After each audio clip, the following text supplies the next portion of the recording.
Ladies and gentlemen, welcome to Slamhub Wrestling. Myself Suprit, and this is the AEW Dynamite review for November 13th, 2019. If this is your first time on the channel, then make sure to hit that subscribe button and turn on the bell for all notifications. We here in Slamhub Wrestling cover all pro wrestling related stuff, including reviews for Raw, SmackDown, NXT, AEW Dynamite, and New Japan as well.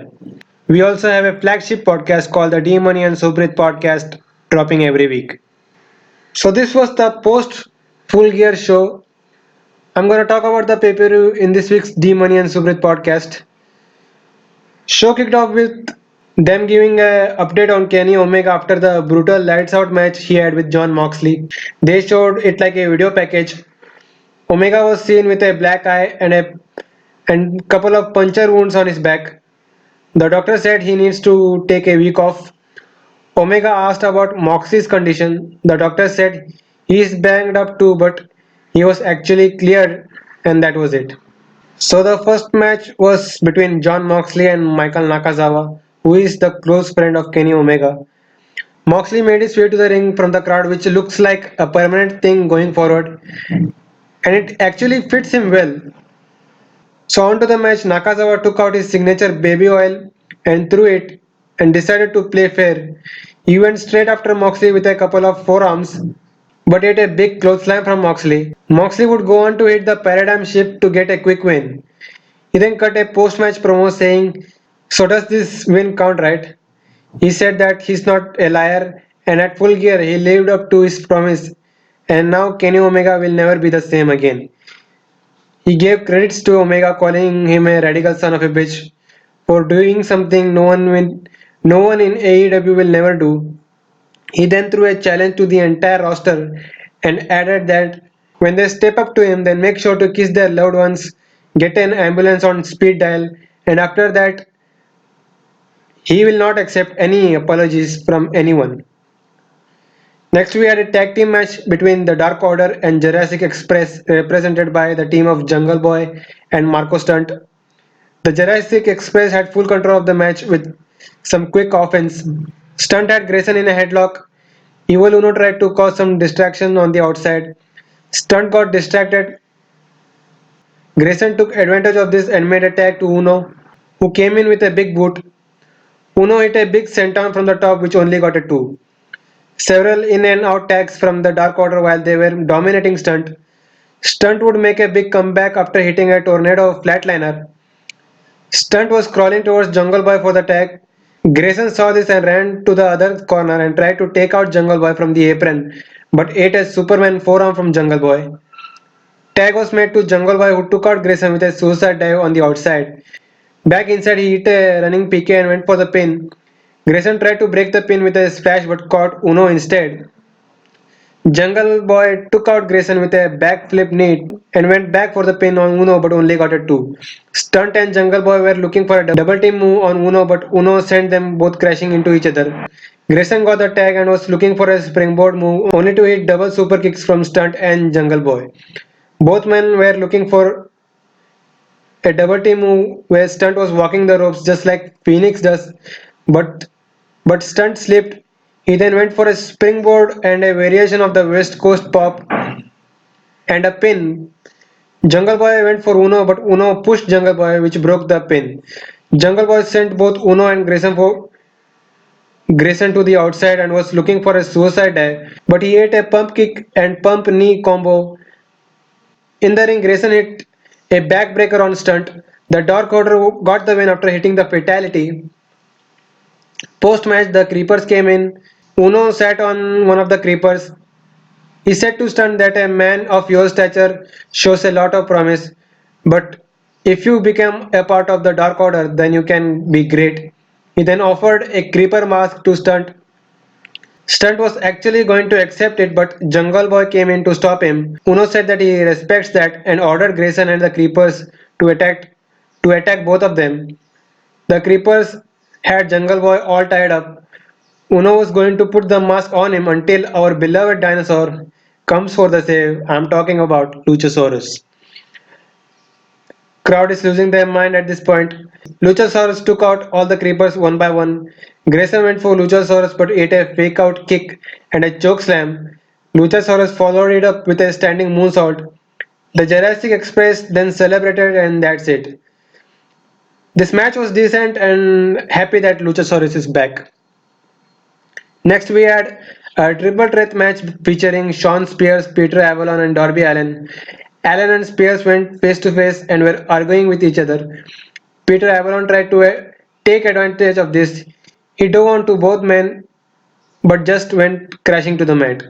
Spears and Allen started battling it out, exchanging chops and strikes. Allen took out Spears with a big arm drag, sending him to the outside. Allen was looking for a suicide dive, but Avalon came in to stop it. Allen sent Avalon to the outside. Allen was going for a big move from the top, but was taken out by Spears, sending Allen bouncing off the ropes.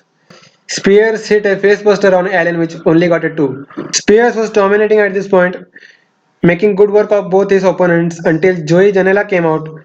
Both Janela and Spears then started brawling ringside and to the back. In the ring, Allen hit a modified stunner on Avalon and hit the coffin drop to get the win. Post match, Allen cut a promo where he accepted the challenge from John Moxley, and now this match was made official for next week. I'm really not interested in this Pierce versus Janela. I assume they are gonna do a street fight or something like that, and I hope it happens on an episode of Dark, not on Dynamite. And about Moxley versus Allen, really excited for it. Nyla Rose versus a local talent called Jenny Jordan. This was a quick squash match. Rose got the win after hitting the Beast Bomb, and that was it. They announced next week there will be a Dynamite Dozen Battle Royal with 12 men entering, and the last two men will be battling the week after for some sort of a ring, and that's it. It's a little confusing why they are doing a singles match the next week when they can do this after the battle royal. I think this is something like a number one contenders match for the AEW World Title, but let's see. Then they gave a medical update on Dustin Rhodes, who suffered a fracture to his left forearm. They said that he will be out for 3 or 4 weeks and will be getting back to training very soon. Tony Schiavone conducted an interview with Ali where he asked about the rankings and also about the AEW Women's Championship situation. She said that she was happy to be here, etc. etc. The interview got interrupted by Awesome Kong and Brandy Rhodes. Ali went straight after Kong with a couple of forearms, but Kong no sold it. Kong was ragdolling Ali over the entranceway, after which Kong then cuts off a strand of hair from Ali, just like they did with B. Priestley at Full Gear, and that was it. Next up, Chris Jericho was out for a promo segment. He was bragging about the fact that he's still Le Champion. He called himself the greatest of all time, and for that reason, he demanded a thank you from the AEW roster, the back office, the front office, the whole 9 yards. Crowd started chanting thank you, but Jericho cut them off by saying that he wants a thank you from the people that matter, not from jackasses from Nashville. He brought up the fact that he has beaten everyone in AEW, like guys like Nick Jackson, Dustin Rhodes, Hangman Page, Kenny Omega, and also Cody. He finally proved that Cody is not good as he thinks he is and called him an entitled millennial bitch. Cody's music hit, but out comes MJF, who's getting great heat from the crowd. He explained his actions from Full Gear, saying if he hadn't thrown the towel, then Cody's career would have been ended. He said he's not the villain, Cody is, because Cody just cares about himself. He said, and I quote, Cody didn't took me under his wing, but he tried to crush me under his thumb. But guess what, Blondie? I'm too big enough for your thumb. Whether you people like it or not, I'm better than you, and you know it. MJF then turns his attention towards Jericho, calls him Christopher. He said he was a big fan of him, and he ranks third or fourth in his Mount Rushmore. He said that he had heard that Jericho wants him in the inner circle. Jericho responded, do you want to be in the inner circle? Both men went back and forth. MJF said, "Listen, crisscross applesauce. You sure you want me in the inner circle, jerk?" MJF quickly apologized for that. He said, "You may partake in drinking a little bit of the bubbly." Crowd went into a bubbly chant. He said, "I think you had too much of the bubbly after having guy like me needing you." Jericho responded, "Listen, Maxwell, seashell on the seashore. We both are from Long Island. We both are handsome. We wear scarves. We have three-letter nicknames. But it looks like your parents got horny after seeing me beat down Juventud Guerrera at WCW Saturday Night 25 years ago. And 9 months after that, your ass popped out." MJF asked, "Who the hell is Huey?" Jericho responded, "Google it, baby." Jericho once again asked MJF if he wants to be in the inner circle. Both men yet again went back and forth. Jericho said, "Do you know who the biggest jackass is?" MJF goes and says, "I know who it is." Both men say Cody Rhodes simultaneously and hug it out. Cody comes out and started making his way to the ring until a few people come out to stop him. He eventually charges to the ring, going after both men. Cody botches a spinning power slam on Jericho. He takes out MJF with an uppercut. He finally hits a power slam on Jericho. He then moves his attention towards MJF, but from behind comes Wardlow, who we had seen several video packages of for weeks now.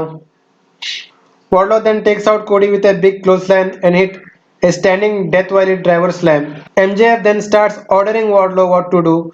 Wardlow then took his tie, tied it around Cody's neck. He then started choking him around the ropes until officials came in to break it up.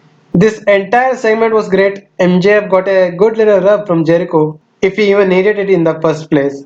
I liked that Wardlow is being paired with MJF in a enforcer role instead of him going in an individual role. And that was it. Next, we had the rubber match between Pac and Hangman Page. Page went straight after Pac, but Pac ducked and hit a enziguri in the corner. Pac was setting up for the Black Arrow, but Page moved out of the way. Pac sent Page to the outside and hit a tope corkscrew for good measures, followed by a big moonsault. Pac was once again looking for the Black Arrow, but Page had it scouted. Page rolled up and landed on his feet. Pac rolled up and landed on his feet. Page dropkicked Pac into the corner. Pac retreated to the outside but was taken out by Page with a suicide dive. Back inside the ring, Page hit a pop-up powerbomb which only got a 2. Both men were exchanging forearms. Page sent Pac into the corner. Pac was looking for a missile dropkick but ate a big boot from Page. Page went for the pin but only got a 2. Pac got the advantage after he blocked a fallaway slam from the top and hit not one but two missile drop kicks, which got him a 2 count. At one point, both men were exchanging forearms. Page was looking for the buckshot lariat. Pac was looking for the super kick, but Page caught it. Pac quickly went for the super kick again. Page hit a discus forearm. Pac then hit a snap release German and was going for a second one, but Page came in with a discus lariat. Final parts of the match saw Pac kicking out after the buckshot lariat from Page. Pac went to the corner to regroup and actually brought the referee in the middle of him and Page. Pac took advantage of this and hit a pump kick. He then hit a couple more pump kicks and went for several stomps on the head of Page. Referee warned Pac about a possible disqualification. Pac then quickly hit the Black Arrow and locked in the Brutalizer. Pac got the win after Page passed out in the submission. I didn't like their other two matches, but this one was little better if you compare it with the other matches on the show. And now that the feud with Page is over, he can go on to continue his feud with Moxley. They show the Young Bucks sprawling with Proud and Powerful in the back. Matt Jackson power slammed Ortiz through a table. Santana dove off a forklift onto the Bucks and officials. At one point, Santana sends Nick Jackson crashing into the door of a toilet. Inside the toilet was Orange Cassidy just standing there. Santana then slowly closes the door and the brawl continued, which went to the ringside. The Bucks superkicked a couple of officials who came to stop the brawl. Proud and Powerful got the upper hand after Otis introduced that blackjack, which are some baseball stuffed inside a sock. They target Nick Jackson's injured right knee with repeated blackjack shots. They go on to spray paint a circle on the wooden part of the stage like a bullseye and double powerbomb Matt Jackson onto the wooden stage. They are going to do the same with Nick Jackson but was stopped by Brandon Cutler. Santana and Otis decide to leave only to come back and go after Cutler now. Private Party then come in to confront Santana and Otis and that was it. They later announced the match between Proud and Powerful and Private Party for next week. The main event was next SCU defending the AEW Tag Team Championships against Chris Jericho and Sammy Guevara. SCU did their whole "this is the worst time I ever been in" stick. Jericho and Kazarian started the match. Both men went for several lockup exchanges. Kazarian hit a big dropkick on Jericho. Jericho crawled up to his corner and tagged in Guevara. Kazarian went for a couple of arm drags on Guevara after making the tag to Scorpio Sky. SU were now working on Guevara. Sky hit a backbreaker which only got a 2. Kazarian came in, hit a leg drop for another 2 count. Guevara made a comeback after Jericho had tripped Kazarian, who then followed it up with a running shooting star for a 2 count. Guevara and Jericho were working on Kazarian in the corner. Kazarian got the advantage after ducking a shooting star press from Guevara. Tag was made to Sky, who came in with quick offense on both Jericho and Guevara. Final parts of the match saw SCU going for the SCU later. Hager tried to interfere, pulling out Kazarian and hitting a clothesline. This happened while the referee's back was turned. Daniels tried to take out Hager with a suicide dive but got caught by Hager and was sent to the barricade. Jericho and Sky were the legal men. Sky was going for some sort of move from the second rope, but Jericho caught him in a code breaker, only to get a near fall. Sky then quickly rolled up Jericho for a successful pin, defending their tag team titles and also giving Jericho's first loss in the process. So here's my theory on this whole situation. So about so if this battle royal next week turns out to be some sort of a number one contenders match, then Scorpio Sky should be in this match. He should come out as the top two and win that singles match. This is a great way to make a title match between Sky and Jericho instead of handing Scorpio Sky a AEW World Title match in a random episode of Dynamite. So that was AEW Dynamite. The show in terms of match quality was little low, but everything else was great. So what did you guys think about the show? Let me know in the comment section below or on social media. You can find Slamhub Wrestling on Twitter at SlamHubW, Instagram at SlamHub Wrestling. Our podcast and reviews are mainly audio based, and if you don't want your YouTube app running for that, then you can catch Slamhub Wrestling on Anchor and Spotify as well. And if you are watching on YouTube, then make sure to like this video. The like goals for this video are 10 likes, so make sure you do that, and we will see you guys next time.